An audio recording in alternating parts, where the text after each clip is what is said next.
இன்னும் இந்த மனுஷனை காணோம். என்னதான் பண்றாரோ தெரியல. கல்யாணம் கிட்ட நெருங்குதுன்னு தெரியுதுல்ல, அதுக்கு முன்னாடி இந்த வேலையெல்லாம் முடிக்க வேண்டியதானே. இப்பவே நகையை எடுத்துட்டு போயிட்டு கல்யாணத்துக்கு வர இன்னும் 2 நாள் தான் இருக்கு. என்ன பதில் சொல்றது? வந்துருவாரா? நேரம் ஆக ஆக பதட்டமாலாம் இருக்கு. ஏ தண்ணி தொட்டி தேடி வந்த கண்ணு குட்டினா இந்த சூரியன் வலிக்கு சேத்துல விழுந்தது மாமி, ஏன் கண்ணை கட்டி கட்டுல விட்டது சாமி சாமி சாமி. சாராயத்தை ஊத்து ஜன்னல தான் சாத்து, சாராயத்தை ஊத்து ஜன்னல தான் சாத்து. ஏ தண்ணி தொட்டி தேடி வந்த கண்ணு குட்டினா, தண்ணி தொட்டி தேடி வந்த கண்ணு குட்டினா இந்த சூரிய வலிக்கு சேத்துல விழுந்தது மாமி, ஏன் கண்ணை கட்டி காட்டுல விட்டது சாமி சாமி சாமி. என்னங்க என்னங்க உங்களுக்கு என்னாச்சு? யாரு? சுயம்பா? ஐயோ மனுஷா, மறுபடியும் குடிக்க ஆரம்பிச்சிட்டியா? வாங்கோண்ணா வாங்கோண்ணா, மாமி மடிசாரதான் பார்த்து மயங்கி விழுந்தேன் நேத்து. என்னங்க சுயம்பு, ஏங்க உங்களுக்கு என்னாச்சு? ஷேர் மார்க்கெட் பார்த்துட்டு வரேன்னு போனீங்க, இப்போ என்ன குடிச்சிட்டு இருந்திருக்கீங்க? ரொம்ப நாளா இந்த பழக்கம் இல்லாம இருந்து இப்போ மறுபடியும் ஆரம்பிச்சிட்டீங்களா? குடிச்சிருக்கனா நானா? பரவாயில்ல நானா? ஏங்க எதுக்கு இப்படி பண்ணுதியே? உங்க மனசை தொட்டு சொல்லுங்க. நகையை திருப்பிட்டு வரேன்னு தானே போனீங்க, நகை எங்க? அதான் பாட்டிலேயே பாடுனே சுயம்பு. பாட்டுல பாடுனீங்களா? நாமம். நாமம்மா? யோ அறிவு கிட்டவரே, ஒன்னு நம்பி தான் கொடுத்தேன். சுயம்பு என்னைய நம்பி தான் கொடுத்தா, நான் அவனை நம்பி கொடுத்தேன். கடவுள் நம்மள கை விரிச்சிட்டாரே. ஏங்க இப்போ என்னத்துக்கு நீங்க குடிச்சிட்டு இருந்திருக்கீங்க? அத மாதிரி சொல்லுங்க. சுயம்பு, இந்த வாட்டி காலம் நம்ம கையில இல்லம்மா. என்னங்க சொல்றீங்க? ஆமாமா, இந்த வாட்டி ஷேர் மார்க்கெட்ல நமக்கு விழல. விழலனா? ஒரு நம்பர்ல மிஸ் ஆயிருச்சுமா. ஐயோ கடவுளே, எனக்கு என்ன பண்றதுன்னு தெரியலமா. ஏங்க என்ன பண்றதுன்னு தெரியலன்னா என்னங்க? கொடுத்தவன்ட்ட கேட்க வேண்டியதானே? அவனும் நம்மள கை விட்டுட்டாமா. கை விட்டுட்டானா? ஏங்க ஒன்னா ரெண்டா 150 போனுங்க. இப்போ என்னங்க பண்றது நம்ம பொண்ணு கல்யாணத்துக்கு?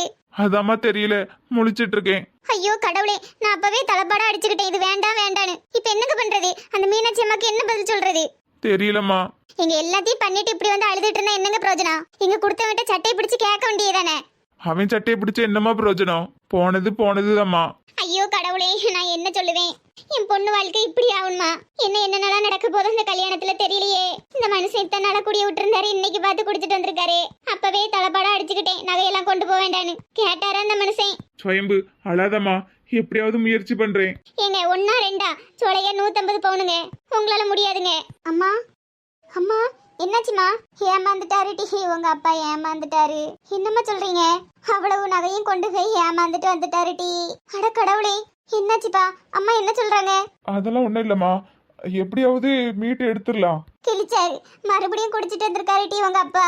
என்னப்பா குடிச்சிருக்கீங்களா? இல்லம்மா. உண்மையை சொல்லுங்கப்பா. ஆமாம்மா, கொஞ்சமா. என்னப்பா இது? இப்பதான் எனக்கு ஒரு நல்ல வாழ்க்கை அமைய போதுன்னு சந்தோஷமா இருந்தேன், அதுலயும் இப்படியா? குடிச்சு குடிச்சு அம்மாவோட வாழ்க்கை கெடுத்ததும் பத்தாதுன்னு இப்ப என் வாழ்க்கையும் கெடுக்கிறதுக்கு வந்துட்டீங்களா? நீங்க கொண்டு போன நகை என்னாச்சுப்பா? அவ்வளவுதான் இனி, அவ்வளவுதான், அது கைக்கு வராது. ஐயோ அந்த மீனாட்சி அம்மாக்கு நான் என்ன பதில் சொல்லுவேன்? ஒன்னா ரெண்டா வாங்கி கொடுத்துடலான்னு பார்த்தா 150 பவுனு. ஐயோ, என்ன எத்தனை ஜென்மம் எடுத்தாலும் அந்த 150 பவுன் நகையை நம்ம சம்பாதிக்க முடியுமா? கொஞ்சம் கூட மனசாட்சி இல்லாம வந்து நிக்காரே. அதுக்கு இப்ப என்ன பண்ண சொல்ற சுயம்பு? நான் அவனை போய் சாவட்டா? சாவுயா சாவு, இப்ப செத்துருக்க கூடாது. உன்னை கல்யாணம் முடிச்சு நீ இப்படி இருக்குன்னு தெரிஞ்சது நான் தான் செத்துருக்கணும். நீ ஏன் சாவணும்? நான் தான் சாவணும். இந்த பிள்ளை கை குழந்தையா இருந்தனாலதான் இவ்வளவு நாள் நான் உசுர கையில பிடிச்சிட்டு வந்தேன். இனி அவளுக்கு என்ன குறை? அவளுக்கு ஒரு நல்ல வாழ்க்கை கிடைச்சிட்டு இனி வாண்ட வந்து காலந்தல்றதுக்கு நான் செத்துட்டு போயிடலாம். என்னம்மா இது? நமக்கு ஒரு நல்லது நடக்க போகுது, நீங்க இப்படி பேசிட்டு இருக்கீங்க. வேற எப்படி பேச சொல்லுதா? அவர் என்னை பேராசை காட்டி என்கிட்ட வந்து மயக்கி நகையெல்லாம் கொண்டு போயிட்டாரு. நானும் அதை நம்பி உன் நகையெல்லாம் எடுத்து கொடுத்துட்டேனே. இப்ப மீனாட்சி அம்மாவுக்கு என்ன டீ பதில் சொல்லுவேன்? அப்பா என்ன இது நகை என்னாச்சு? அதை வச்சு பிசினஸ் பண்ண போறேன்னு சொன்னீங்க, ஷேர் மார்க்கெட்னு சொன்னீங்களா? ஷேர் மார்க்கெட்னு சொல்லியிருந்தா நான் அன்னைக்கே உங்களை தடுத்திருப்பேன்ப்பா. அதெல்லாம் வெறும் சூதாட்டம்ப்பா. ஏமாந்ததுக்கு அப்புறம் தான் தெரியுது. திரும்ப வருமா வராதாப்பா? வாய்ப்பு இல்லம்மா. ஐயோ உன் ஃப்ரெண்டு கிட்ட கேட்டு பாரியா, ஏதாவது வழி இருக்கும். இல்ல சுயம்பு, அவங்கிட்ட நான் மடக்கி மடக்கி கேட்டு பார்த்துட்டேன். இந்த 150 எடுக்கணும்னா இன்னொரு 150 கொண்டு வான்னு சொல்றான். ஆமாயா ஆமா, அந்த 150 பிடிக்கணும்னா இன்னொரு 150 கொடு. வீட்டில் இருக்க 150 கொண்டு போய் கொடு. உன் பொண்ணை வெறும் மொட்டச்சியா அனுப்பி விடுவோம். அம்மா தயவு செஞ்சு கொஞ்சம் அழாம இருங்க. எப்படி அழாம இருக்க முடியும்? இப்போ உன் மாமியாருக்கு நான் என்ன டீ பதில் சொல்லுவேன்? 150 இருக்கு, மீதி 150 எங்கன்னு கேட்டா நான் என்ன டீ சொல்லுவேன்? பூரணி, நான் தான் ஆரம்பத்துல இருந்தே சொல்லிட்டு இருக்கேன்லம்மா, கொஞ்சமாவது திருந்துங்கன்னு. இப்படி ஏதாவது ஒண்ணு நடந்தாதான் திருந்துவீங்க. அப்பயும் திருந்துறீங்களா இல்லைன்னா இதே மாதிரிதான் இருப்பீங்களான்னு தெரியல. எட்டி இப்ப போன 150 பவுனுக்கு ஏதாட்டும் வழி சொல்லட்டி என் வாழ்க்கையை நான் பாத்துக்கிடுறேம்மா. என்ன நினைச்சு நீங்க கவலைப்பட வேண்டாம்.